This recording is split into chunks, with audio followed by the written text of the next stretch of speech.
based on what's happening in the LCK at the moment. Yeah. This is going to be the matchup, Sandbox up against KT. I'm pretty sure this means Umti just gets the Scuttle Crab, and this is really unfortunate, and this is a byproduct of what was happening in mid leading up to this.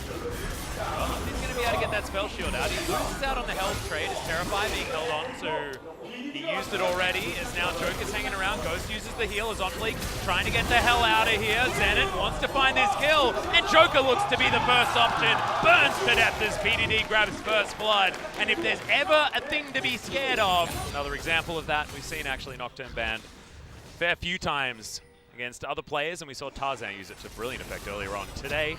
And Umti has been a great Nocturne player in the past, so that's a few different variables in order to want to keep him. As BDD comes on over, wants to try and steal this one out of the way. Stand United going to be used on Fleek, tries to get the stun, but won't actually land it. Devour from Snowflower gets him over there as Sandbox do lock down the Rift Herald. Smeb comes in and just eats the Camille for breakfast. Joker gonna get tagged up there by the Trouble Bubble, and then the Abyssal Voyage delivers Zenit a kill underneath the turret. Easy one there onto the Shen. Oh, as Dove doesn't even know that he's playing a team game by the looks of things. Terrify is going to land, and that's a special delivery. God definitely wants to wait for his righteous glory. Zoe, I think, gonna end up going Banshee's Veil. Okay, Stand United and on fleek here. Yeah, diving on forward. We've got the snare up, and Smeb goes golden underneath his turret, buying a lot of time, but doesn't have the Purge cooldown back up, meaning that it was all for Sandbox. And right now, Sandbox trying to accrue a larger gold lead. Ocean, not the greatest of Dragon spawns for either team. And Sandbox, they're looking to get frisky. Yeah, Supercharger is in there. Devour is going to be utilized, but immediately the Tahm Kench falls, and the Sivir picks up the Kai'Sa. Bottom lane now eradicated from KT. And they're shaking their heads. They don't know what the heck just happened. Well, I think that... And there's a 2K gold lead right now for Sandbox, but at the 26-minute mark, you would definitely hope to have a larger one.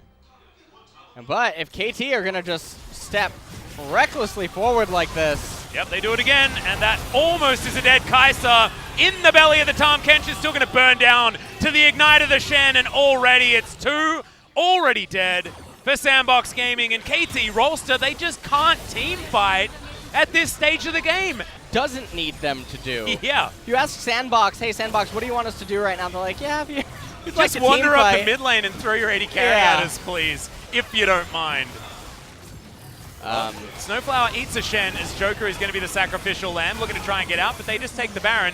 It's going to be the LeBlanc that picks it up, showing that there wasn't any 50-50 happening. Why is this? I don't understand. Like they're Am I supposed to accuse us of congratulate my match team now? Like, Yeah. what's happening? No, we don't say that word on this broadcast, okay? We don't say that. As there's a World Ender on the bottom side of the map. The world may actually be over here for Summit, but does go into that passive on fleek, wants none of it as Umbral Dash gets him over. And Stand United is there. Summit eventually is going to get chomped down in that grinder, but he has a GA. He's taking a heck of a lot of time, and in the meantime... It's all just a chain reaction getting to this point, and, you know, 13 minutes into the game, I put hope into KT, and I guess this is what it feels like. Well, Paranoia is going to be thrown down as Umti explodes. Redemption comes in for KT, but that's probably the most damage that they've actually done in this fight thus far, as Ghost grabs the kill onto Umti after he respawns from the GA. We got low health bars, but Sandbox have already taken all the inhibitors. They're happy to take just a kill thrown at them. Yep. Not the best situation for KT, and Umti walked into a bar and said, ouch. Yep. Think? Lights went out. Except it was for KT's team, as this is looking to be the Doom push. Yeah, we got double super creeps in every single wave. It's just Nexus turret standing between Sandbox and a Game 1 victory here against KT Rolster.